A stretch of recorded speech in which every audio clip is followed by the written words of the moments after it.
우리 모든 믿음의 사람들의 마음에 있는 고민은 두 가지예요. 하나는 이왕 사는 거 잘 살다가 가고 싶다. 이왕 사는 거 의미 있게 살고 싶다. 두 번째는 그 값진 삶의 노정에 하나님은 내게 어떤 역할을 하실까? 그분과 가까워질 수 있는 방법은 뭘까? 이게 우리의 두 가지의 고민일 것 같습니다. 결론적인 얘기를 말씀을 드리면 여러분이 우리의 마음을 잘 지켜야 한다는 거예요. 우리 마음을 잘 지키지 못하면 맥없이 질질질 끌려갑니다. 세상에 끌려갑니다. 그로 말미암아 우리 마음이 상하고 우리 마음의 빛이 사라집니다. 그래서 절대로 우리가 꿈꿨던 삶을 살 수가 없기에 우리는 마음을 잘 지켜야 할 줄로 믿습니다. 자, 그렇다면 어떻게 살아가는 것이 마음을 잘 지키는 삶일까? 내 삶을 잘 지켜내기 위하여 하나님을 잘 이해하고 그분과 동행하기 위하여 어떻게 살아가는 것이 좋은 삶의 모습일까를 오늘 말씀을 통해 나누려고 하는데, 오늘 말씀은 두 가지의 명제입니다. 하나는 하늘에 둘 것, 또 하나는 땅에 둘 것.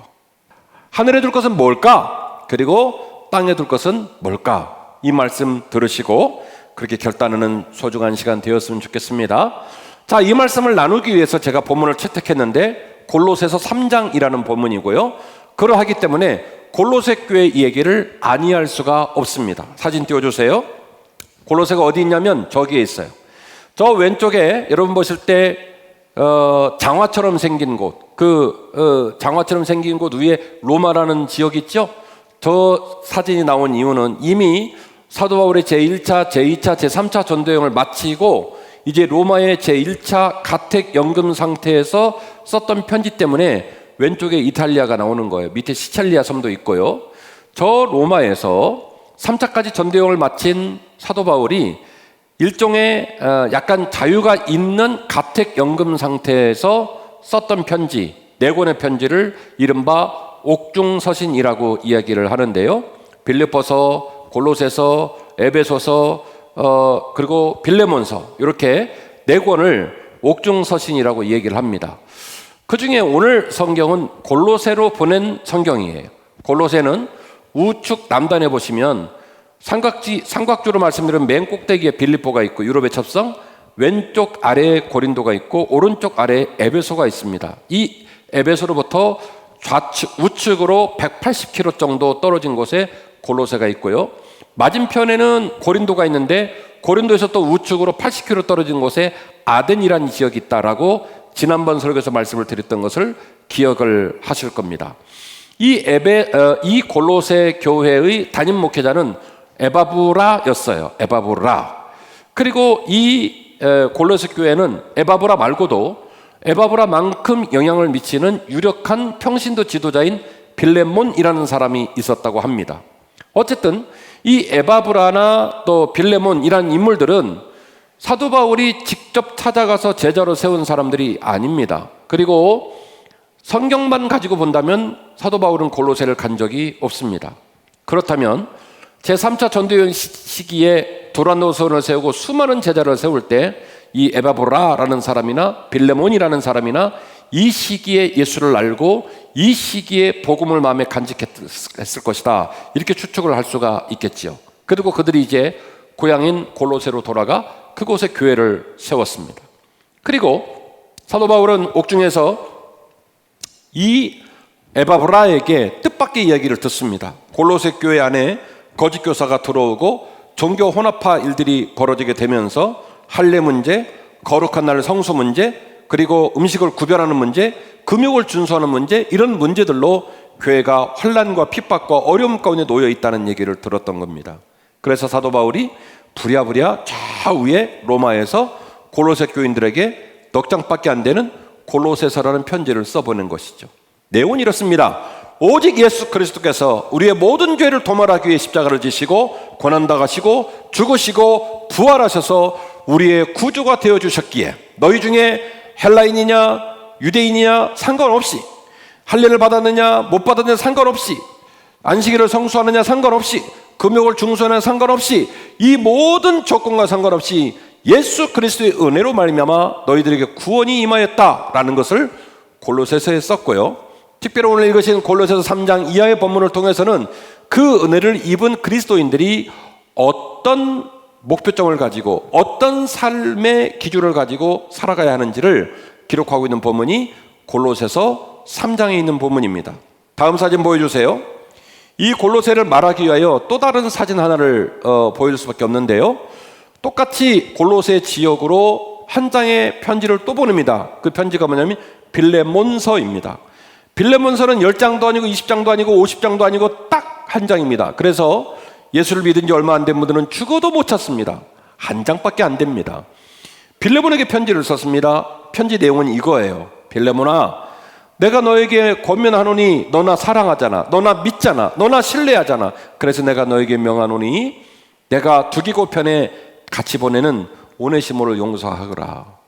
옛날에는 종이었고 걸리면 내 손에 죽을 거라고 생각하고 있을 일이 불보듯 뻔하지만 내가 친히 오네시모를 두기고와 함께 너에게 보내니 그가 비록 종이었던 너를 거절하고 도망 나와서 로마까지 와서 나를 만났고 예수의 제자가 되었으니 오늘 이후로는 내가 오네시모를 형제로 여기는 것처럼 너도 형제로 여겨주기를 원한다.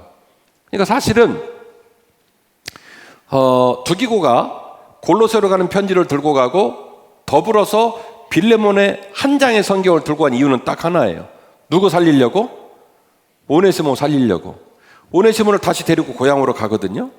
그 한 장의 편지 내용은 이거예요. 절대로 오네시모 몸에 손대지 마라. 그러니까 이 빌레몬서 한 장은 오네시모의 목숨줄이에요. 이게 딱 한 장의 내용이에요. 여러 가지 말도 없어요. 제발 손대지 말고 잘해줘. 형제로 여겨줘. 자, 이쯤 되면 골로새서 그리고 빌레몬서가 왜 다른 성경임에도 불구하고 한 성경이라고 담임 목사가 말하는지 느낌이 오실 거예요. 골로새 3장 이하에서 말하는 그리스도인들이 믿음으로 살 때 어떻게 살아야 될까 이 얘기를 할 때 뒤에 나오는 빌레몬서도 매우 중요한 역할을 하고 있다라고 말하는 이유도 또 이해를 하실 겁니다. 주 예수 그리스도께서 우리를 용서하시고 주 예수 그리스도께서 너와 나를 그분의 자녀로 삼아주셨고 우리가 그분 안에서 형제와 자매가 되었기에 오네시모를 더 이상 종으로 여기지 말고 형제로 여기고 잘해줘라. 이것이 빌레몬서의 내용이 되겠습니다. 자, 이와 같은 골로새서와 빌레몬서의 배경적 지식을 머리에 염두에 두고 이제 오늘 본문의 말씀으로 들어가 보실까요? 우리의 생각과 가치관을 하늘에 두어야 합니다. 할렐루야. 자, 제 이전 설교를 기억하세요. 사람은 생각하고 말하고 행동하고 결과가 나옵니다. 근데 비극적인 건 뭐냐면 사람들은 다른 사람의 관심을 어디에 두냐면 생각과 말과 행동에 두지 않고 어디에 두냐면 결과에 둬요. 부럽다. 저거 나한테 있었으면 좋겠다. 저 직장 내 거였으면 좋겠다. 항상 결과를 생각하는데요. 사람의 결과는 하늘에서 뚝 떨어지지 않습니다. 생각하고 말하고 행동하고 결과가 나옵니다. 이 이야기를 바꿔서 말씀을 드리면 모든 사람의 삶의 결과물은 느닷없이 만들어진 것이 아니라는 거예요. 모든 사람의 삶은요, 그 사람이 말한 그대로 결과물이 나와요. 그리고 그 사람의 말을 듣다 보면 그 사람의 생각을 알 수가 있어요. 어떻게 그걸 알 수 있냐면 그 사람의 말을 들어보면 알 수 있어요. 그 사람 말에 그 사람의 생각과 그 사람의 인격이 고스란히 담겨져 있습니다. 바꿔서 말씀을 드릴까요? 우리가 언젠가 사람들에게 인정받고 싶습니다. 하나님이 기뻐하는 삶으로 살고 싶습니다만 그 소망과 그 뜻을 이루기 위해서는 우리가 우리의 생각을 바로잡지 않으면 불가능해요. 사람의 삶의 자리는 그 사람의 생각이 말을 좌중하고 그 사람의 생각이 말을 좌지우지하여 그것으로 말미암아 행위가 드러나게 돼 있어요. 그래서 생각을 바로잡는 것이 매우 중요합니다. 우리 인생은 날마다 무엇인가 결정져야 되는 삶을 삽니다. 그리고 이 결정은 우리의 인생을 행복 또는 불행으로 이끄는 역할을 감당하게 됩니다. 다시 말하면 잘 생각하고 잘 결정할 수만 있다면 지금은 별것이 아닌 것처럼 보인다 할지라도 그 잘된 결정이 쌓여져서 누적이 되고 반복이 되다 보면 내 삶이 빛나기 시작하고 내 삶의 자리도 한 달이 달라지고 6개월이 달라지고 1년 후가 달라진다는 거예요. 그래서 우리의 생각을 잘 지킬 수만 있다면, 우리의 생각을 잘 정화시킬 수만 있다면 그 생각과 그 뜻이 우리의 행위를 바꾸고 우리의 말을 바꾸고 우리의 삶의 결과물을 바꾸게 될 거라는 거예요. 여러분에게 촉구합니다. 오늘 이 말씀을 들으면서 성령 하나님께서 우리의 생각을 새롭게 해주시기를 주의 이름으로 축원합니다. 거꾸로 말씀을 드리면 잘못 생각하고 잘못 판단하면 별것도 아닌 것 같지만 그 잘못된 판단과 생각이 여러분의 인생을 계속 병들게 할 겁니다. 생각해서 결판이 나는 거예요. 살 길로 갈 건지 죽을 길로 갈 건지, 사람들이 내게 붙고 사람들이 나로 말미암아 행복을 느끼고 사람들이 나와 함께하는 것이 기쁨이 되는 삶을 살 건지, 아니면 모든 관계가 깨지는 삶을 살 건지, 이 결정이 오늘 저와 여러분에게 주어져 있습니다. 우리의 생각과 우리의 가치관을 하늘에 두시기를 주의 이름으로 축원합니다. 그러므로 너희가 그리스도와 함께 다시 살리심을 받았으면 위의 것을 찾으라. 거기는 그리스도께서 하나님 우편에 앉아 계시느니라. 위의 것을 생각하고 땅의 것을 생각하지 말라. 할렐루야. 이 말을 풀어서 말씀드리면 너희 생각을 잘 지키라는 거예요. 베드로전서 5장 8절 말씀처럼 근신하러 깨어라. 너희 대적 사탄마귀가 우는 사자와 같이 두루 삼킬 자를 찾고 있다 라고 말한 그 말씀을 기억하면서 너희 마음을, 너희 생각을 잘 지키라는 거예요. 위의 것을 생각하고 땅의 것을 생각하지 말라는 거예요. 이 말은 무슨 얘기냐? 위의 것이 따로 있고 땅의 것이 따로 있다는 말이 아닙니다. 우리가 어떤 생각이 들어왔을 때, 환경적인 변수가 생겼을 때, 어떤 말을 하고 어떤 뜻을 정하고 어떤 방향을 정할 때 그 정하는 기준을 어디에 두라는 거예요? 위에다 두라는 거예요. 그 말을 거꾸로 말씀을 드리면 평상시 그냥 자연적으로는 너희 마음을 어디에 뒀다는 겁니까? 땅에 뒀다는 거예요.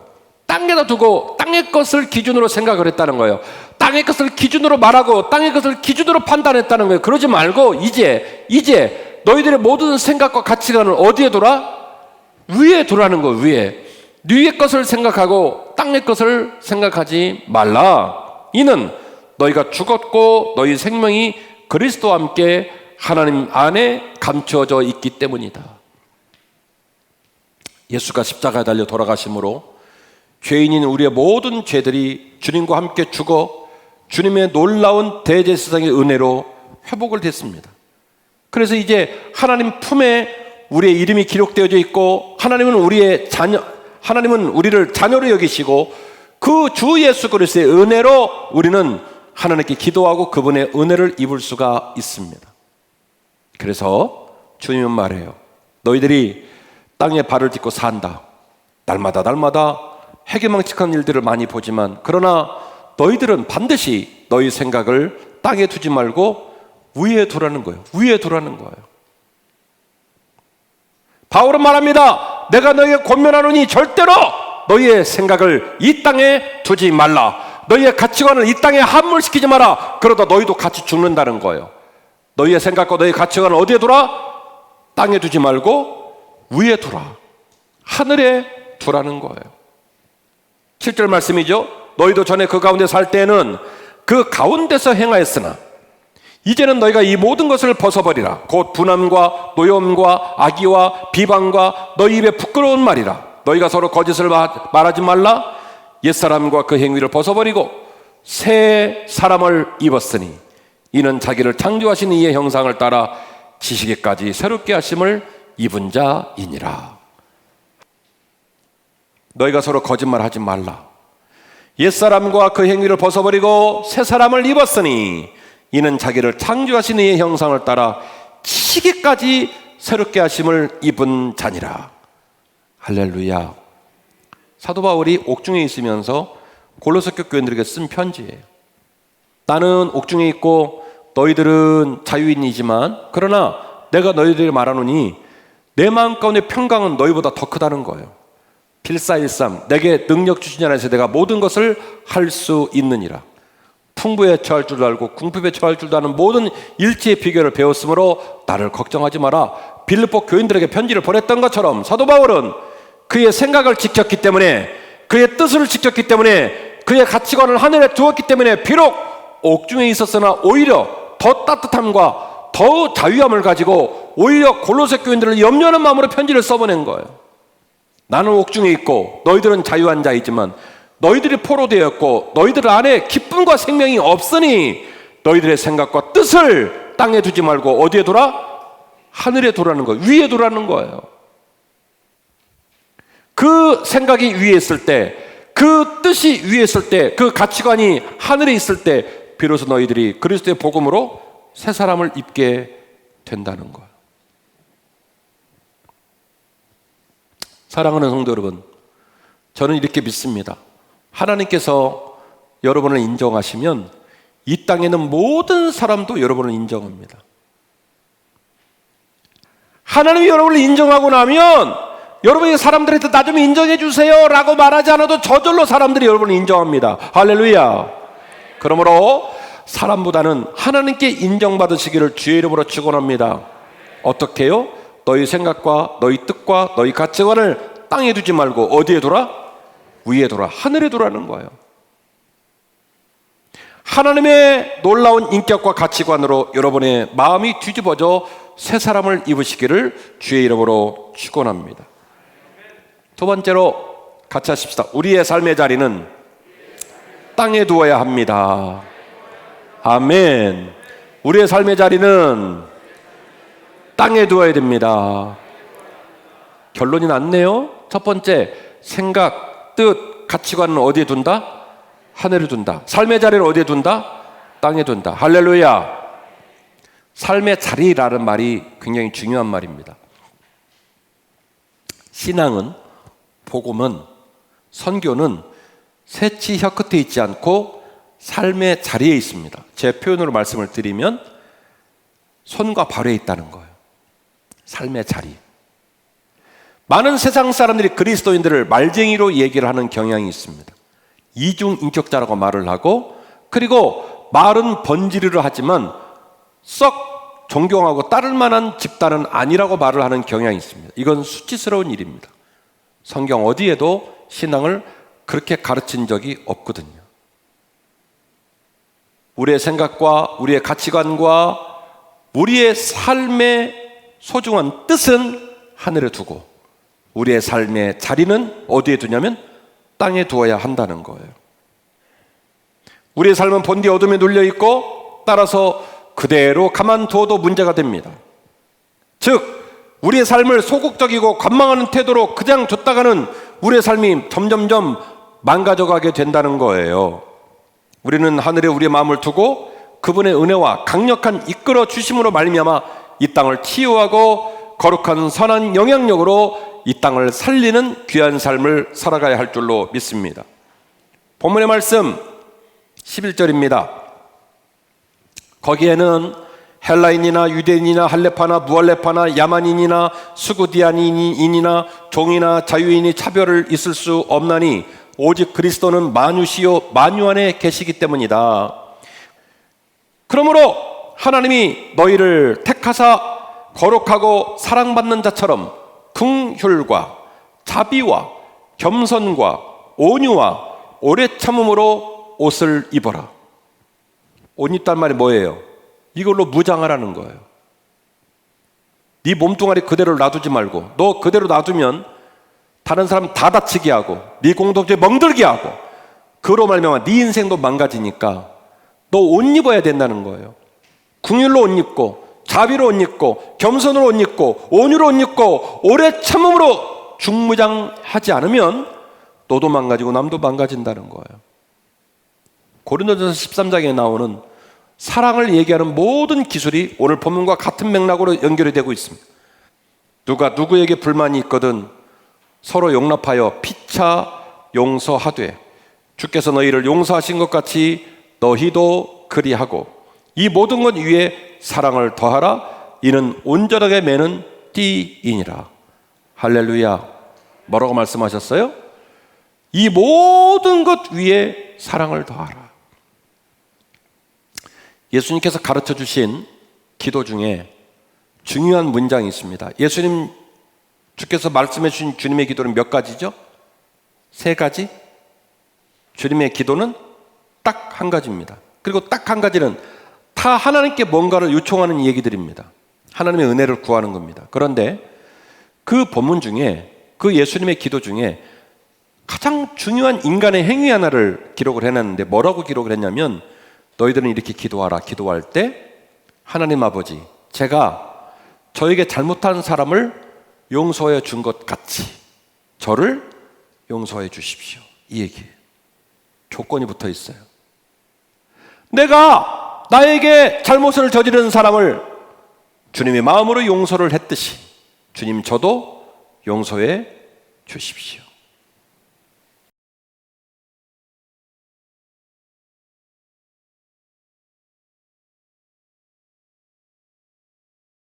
주님이 여러분을 용서하십니까? 하십니까? 하십니다. 그런데 여러분, 주님께서 여러분을 용서했다는 것을 느끼십니까? 못 느낄 때가 많아요. 왜 그럴까요? 내가 남을 용서하지 못하기 때문에 그래요. 이거 얼마나 깨달으시나 모르겠지만, 용서를 해본 사람, 다른 사람을 용납해준 사람, 다른 사람을 내 마음에 품어본 사람이 그때서야 주님께서 나를 어떻게 품고 나를 어떻게 용서하신지를 눈꽃만큼이나 알 수 있어요. 내가 남을 용서하지 않고 내가 남을 용납하지 않는 사람, 내 마음에 눈꽃만큼도 틈이 없어서 다른 사람을 내 마음에 품지 못하고 그를 용서하지 않는 사람은 예수님이 여러분을 용서하셨다는 그 거룩한 핏값을 잘 느낄 수가 없어요. 우리가 우리 마음가운데 다른 사람을 용납하고 용서하고 사랑해보지 않으면 하나님이 나를 얼마나 사랑하시고 나를 용서하시는지 그걸 못 느껴요. 이게 비극이에요. 생각이 함몰되어 있고, 생각이 하나님의 그 말하시는 말씀과 그 은혜를 깨닫지 못하면 은혜와 감사의 복판에 있으면서도 절대로 행복하지 않고 감사하지 못하더라는 거예요. 이 모든 것 위에 사랑을 더하라. 이는 온전하게 매는 띠이기 때문이다. 그리스도의 평강이 너희 마음을 주장하게 하라. 너희는 평강을 위하여 한 몸으로 부르심을 받았나니 너희는 또한 감사하는 자가 되라. 17절, 또 무엇을 하든지 말에나 일에나 다 주 예수의 이름으로 하고 그를 힘입어 하나님께 감사하라. 할렐루야. 바울은 말하는 거예요. 네 뜻, 네 생각, 네 가치관은 하늘에 두고 네 삶의 자리는 이 땅에 두어서 주님께서 너를 용서하신 것처럼 너희가 서로 용서하고 사랑해서 띠로 묶고 나면 네 마음과 너희 공동체가 어떻게 된다? 평강하는 사람과 평강의 공동체가 된다는 거예요. 한마디로 요약할까요? 서로 용납하라는 거예요. 사랑만이 모든 것을 치유하는 온전한 띠이기 때문입니다.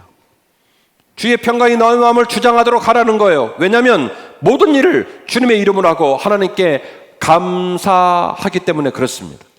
어떤 사람이요? 평강이 마음에 가득한 사람이 그렇다는 거예요.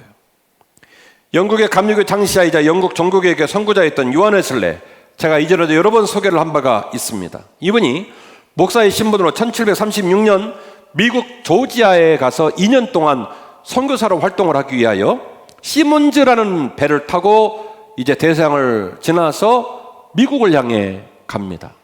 지금도 우리가 배를 타고 항해하는 건 만만한 일은 아닙니다.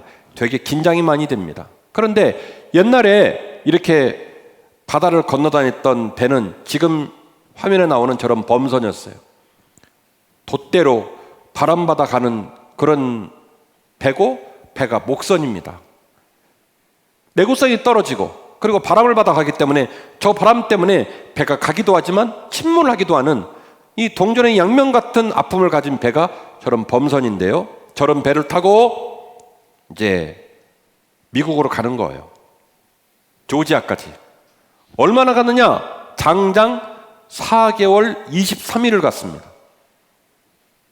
그런데요, 내려주세요. 저 배가 이 조지아로 가면서 강력한 폭풍을 만나가지고 몇 번 파산이 될 뻔했어요. 그때에 썼던 일기를 말씀드립니다. 1736년 1월 23일 2월 달에 조지아에 닿았으니까 거의 다 됐죠. 금요일 날 썼던 일기에 저녁에 또다시 폭풍이 시작되었다. 아침에는 더욱 심해져서 배가 곤두박질 치게 되었다. 오직 나는 어찌하여 그렇게도 믿음이 없느냐? 라는 말밖에 할 말이 없었다. 왜냐하면 아직도 모든 사람이 죽지 않기 위하여 안달나 있기 때문이었다. 이틀 후 1월 25일 주일날 썼던 일기입니다. 정오쯤 되어서 우리가 세 번째 맞은 폭풍이 시작되었고 4시가 되자 폭풍은 전보다 더 맹렬하였다. 7시에 나는 독일 사람들, 모라비안 교도들을 찾아갔다. 얼마 안 있어서 나는 그들의 행동이 매우 신중함을 발견하였다. 그들은 겸손한 마음으로 다른 여객들을 위하여 봉사하는 일을 계속하여 그들의 침착함을 입증하였다. 그러나 어떤 영국 사람도 그런 일을 감히 하려고 들지 않았다. 그들은 다만 그런 일이 그들의 자랑스러운 마음에 유익하다든가 그들의 구세주께서 그들을 위하여 더 많은 은총을 베푸셨다는 말을 하면서 어떤 보수도 바라지 않고 받으려고 하지도 않으면서 봉사를 계속하였다. 그리고 날마다 일이 있을 때마다 그들의 온유한 마음을 보여주셨는데 어떤 상처를 받아도 그 마음은 변하지 않았다. 그들이 만일 떠밀리거나 얻어맞거나 내동댕이 쳐도 그들은 다시 일어나기를 계속하였다. 그러나 그들의 입에서 불평이라는 찾아볼 수가 없었다. 이제 그들이 정말 두려운 마음에서 뿐만 아니라 교만과 복수와 복수심으로부터 건져냄을 받았는가를 시험할 좋은 기회가 되었던 것이다. 예배가 시작되면서 시편이 한참 낭송되고 있는데 파도가 덮쳐서 큰 돛대가 산산조각이 나고 배를 뒤덮어 갑판과 갑판 사이로 쏟아져 내리기 시작했다. 마치 큰 바다 깊은 물이 우리를 다 삼켜버릴 것만 같았다. 많은 영국 사람 사이에서는 귀를 찢을 듯한 비명이 터져 나왔다. 그러나 독일 사람들은 조용히 계속하여 시편을 낭독하였다. 나는 그 후에 그들 중에 한 사람에게 물었다. 당신은 두렵지 않습니까? 그러자 그는 이렇게 대답했다. 아니요. 하나님께 감사할 뿐입니다. 나는 다시 물었다. 그렇지만 당신의 부인들과 어린이들은 두려워하지 않습니까? 그는 부드럽게 대답하였다. 아니요. 우리네 부인들과 어린이들은 죽음을 두려워하지 않습니다. 이 사건은 이미 설교자로 유명세를 떨치고 미국까지 건너가서 집회를 하고 선교 활동을 하려고 했던 요한 웨슬레에게 매우 충격적 사건이었습니다. 그는 목사였습니다. 그는 설교자였고 그는 많은 이들에게 인정받는 리더였습니다. 제가 목사요, 여러분이 장로요, 권사요, 집사인 것과 똑같은 모습 말이죠. 그런데 요한 웨슬레는 깨달았습니다. 내 마음에 조금도 평안이 없다는 것을. 사람을 대하든 환경을 대하든 어떤 일을 하든 여전히 그가 주 예수 그리스도로 말미암아 풍족하지 않고 평안하지 않다는 것을 이때 깨달았어요. 가히 충격적인 사건이었습니다. 요한 웨슬레 전기에 따르면 요한 웨슬레는 이 모라비안 교도를 만난 사건으로 그의 메시지와 그의 신앙생활과 그의 목회가 전면적으로 변화되는 극명한 변화의 시점을 맞이하게 됩니다. 저는 오늘 여러분들에게 하늘에 둘 것과 땅에 둘 것이라는 설교 제목으로 우리가 우리의 삶을 변화시키는 두 가지의 목표를 여러분에게 나누었습니다. 첫 번째는 우리의 뜻과 우리의 생각과 우리의 가치관은 땅에 두지 말고 어디에 둬요? 하늘에 두는 거예요. 이 예배를 마치고 점원을 나가시면 여러분 곧다시 말을 해야 되고 곧다시 생각을 해야 될 겁니다. 부탁드립니다. 댁에 가시든 일터에 나가든 성도를 만나든 오늘 내려가셔서 지하 식당에서 밥을 잡수든 여러분의 입술에서 여러분의 생각과 여러분의 가치관과 여러분의 뜻이 하늘에 있기를 주의 이름으로 축원합니다.